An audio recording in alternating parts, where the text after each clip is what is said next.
Besides these 3 videos that I uploaded recently that are Chinese maps that I played, there was one other Chinese map that KW introduced me to, and it's a co-op map. It translates to Fight the Landlord. What I really like about this map is that if you look in the top left, you can see that there are yellow players spread throughout the map. These are your allies, and the cyan or aqua blue players are enemies. The way it works is the allies are constantly training recruits, but when they make their way to the barracks, these sword fighters are just going to kill them and not let them go in. So it might be desirable to free up some of your allies so they can start to form armies and form attack waves, because they are AI, against your AI opponents. The objective of this map, though, if we look in the top left again, is the 2 white players and the black player are the ones that we need to destroy their main buildings to, and that's the only objective to the map. Now the black player is pretty huge. Not only does he have 1, 2, 3, 4, 5 times 1, 2, 3, 4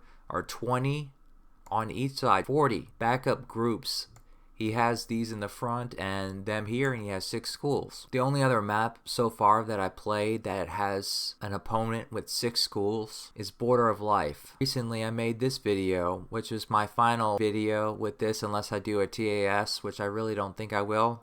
This was very difficult, but anyway, this is an intense player to kill, and you have to be as aggressive as possible. So that's the objective of the map, is just to destroy these buildings here and to destroy 4 schools. So these white players aren't easy either. They have 4 schools each, and you have to make your way to them. You have to either go through this aqua blue player and then go up and around to get to the white player here and then the black player there, or you go straight up. And if you kill them, they only have 2 schools, these aqua players, on both sides. So they're not very strong compared to what this appears to be with 4 schools. So that's what you might want to do with your friend when you play this. And so for those who want to play this map, I'll provide a link to it in the video description. And there's another co-op Chinese map that's on Knight's Tavern that I might want to try soon. 281 downloads. Probably some of you watching this have played it. But this map in particular, I was told it was hard. That attracted me to it naturally. And one quick thing to mention about this map is that both locations, of course, you're going to start with the same amount of resources in the storehouse, which in a Chinese map, it's always this much.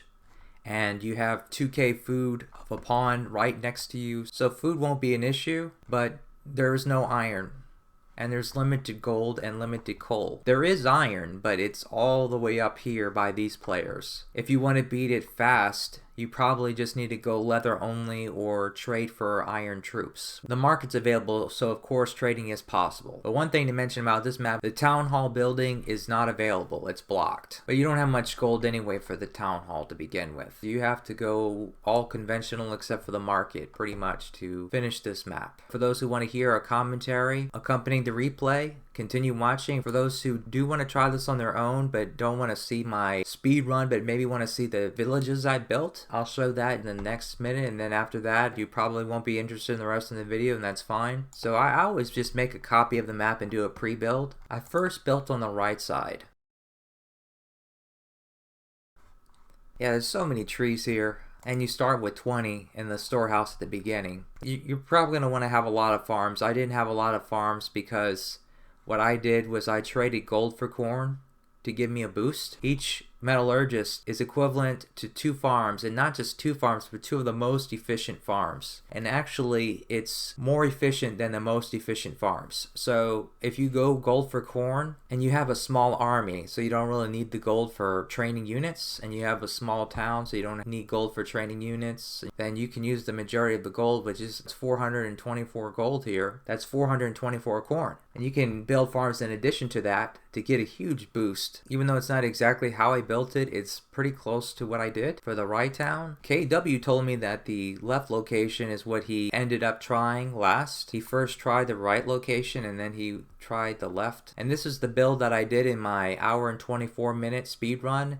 I think this location is a little bit easier because I need to get gold early, and it seems to be closer than the gold for the right location. They have to go, I don't know, an extra 7 tiles maybe to the right. But anyway, this is roughly what I will build in my speedrun replay. Not very much, but the key thing is to have 5 swine farms. I will build the stables in my speedrun replay. But okay, that's it. Now I'm going to use the map editor to view the AI, to give those who want to watch my replay a preview so you kind of understand what I'm doing. For those who want to not get any spoilers and want to try this map out, just stop it here and play it with a friend, or try to play it solo and see if you can beat it and what time you can beat it in. Just an FYI, KW showed me this time that was achieved by 2 strong Chinese players. So that could be the previous record to what I made solo, but I've heard still it's about 3 hours, somewhere around there. If it's not this anymore, if they improve the time, it's still over 3 hours. But anyway,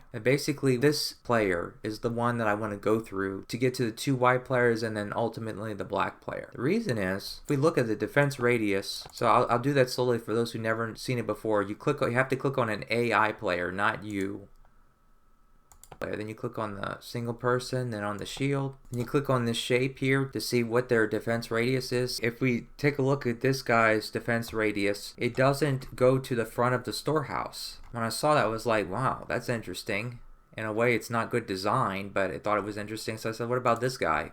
Same thing. So none of them go to the door of the storehouse. All you have to do is just make your way into here, put a unit here, and prevent them from feeding them, and that's all you have to do. So my goal is to get a scout and a bowman to take care of this village, and then they'll all starve to death, and you don't have to wait for them to completely starve to death, just enough to clear up the area that you can go through, and then you have a free shot right into the white players and the black player if you want to attack them head on. And then I'm going to make some scout and some bowmen for these 2 white villages. It's just a old technique of sneaking in and starving them. That's all it really took. But since they have 4 schools, it's going to be tricky. So you'll see how I did it and how many bowmen and scout I used and how I snuck in. But then also how I positioned my units to not get killed. I paid attention to these defense radii to determine that. And for the most part, like around here, you put your units down here where these farms are,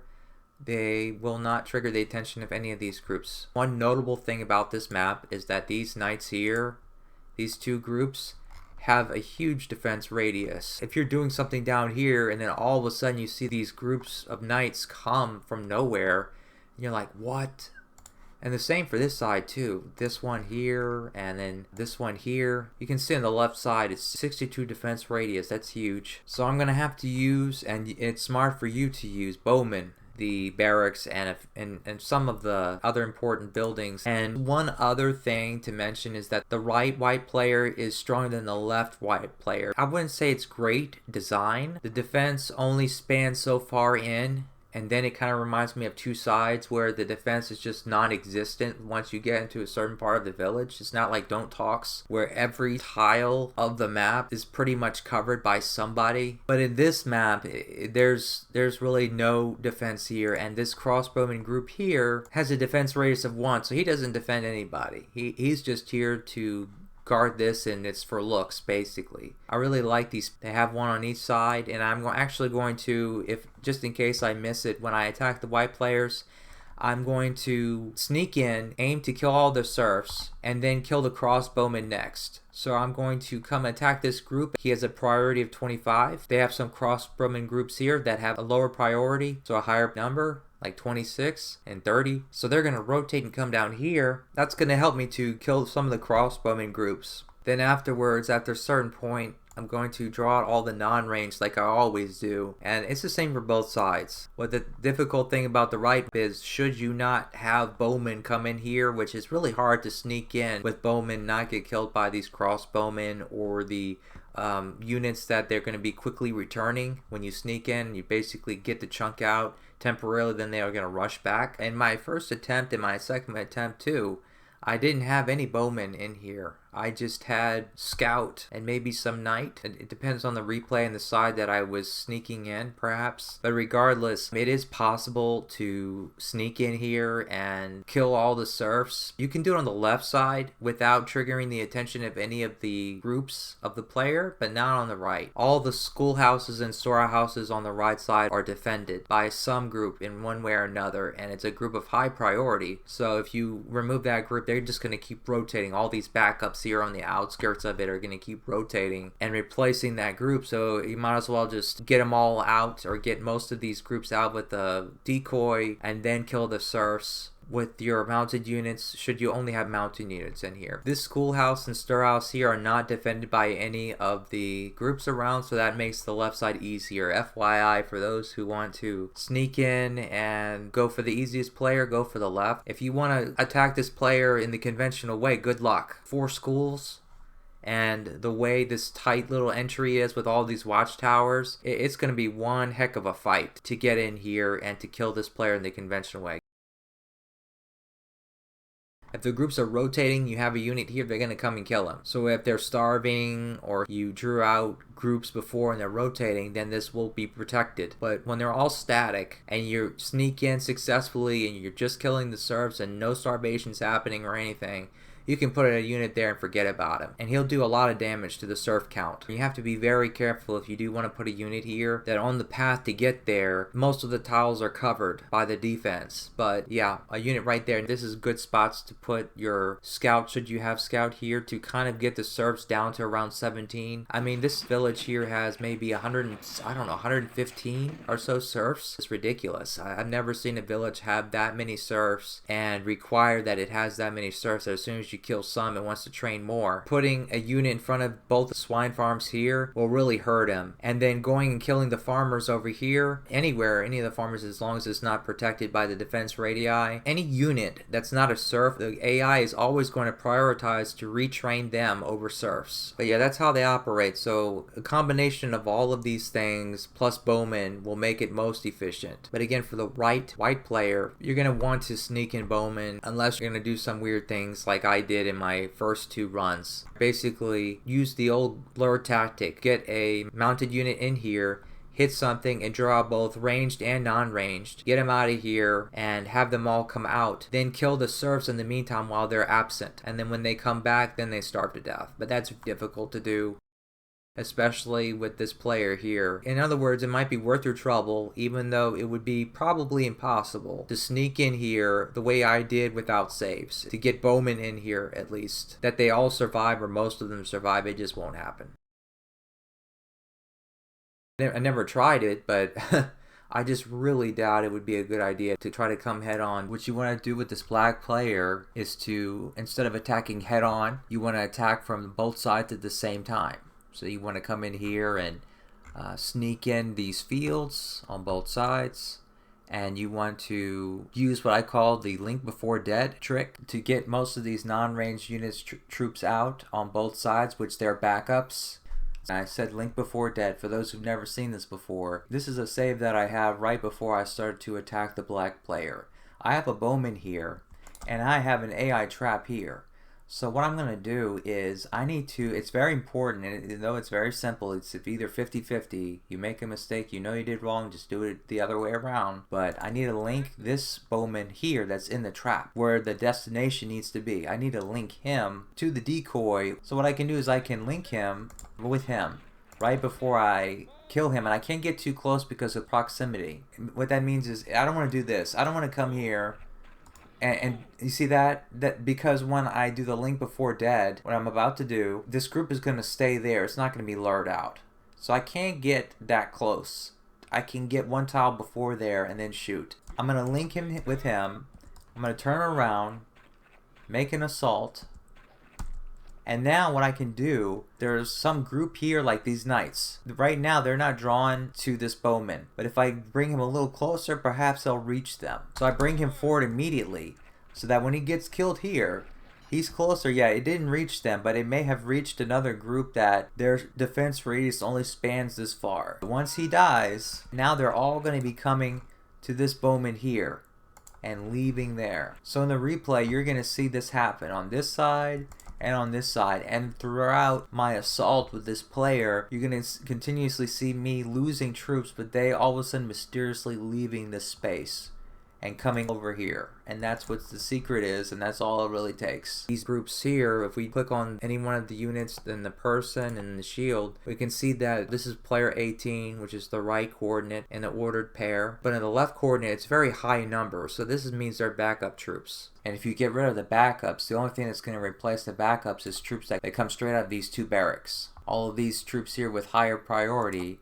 or lower numbers are going to stay put. And less rotation means less danger, more predictability. So always try to go for the backups first. This hour and 24-minute win is my third attempt. It wasn't obvious to get that kind of time on my first try. In my second win, for example, I had 34 knights, 17 on each side, but it wasn't necessary to have all knights on the left side. It's weaker because if you attack both sides at the same time, then troops that you don't lure out from here are going to try to make their way on to the right side. So the danger is leaving the left side, and therefore you don't need knight per se. You can use scout, and scout are cheaper and faster, and that was the difference between my second win, which was an hour and 45 minutes to an hour and 24 minutes. That was one of the things I changed to bring my time down 20 minutes. But anyway, from this point on, I'm going to show the replay and go through it rather quickly because I spent so much time explaining my general plan and my view of this map. I'm going to be roughly building this village here, trading gold for corn, making a lot of leather armor and trading some of that for iron armor, shields, and swords, and horses too. But I will have one stable, doesn't help a lot. Anyway, here we go.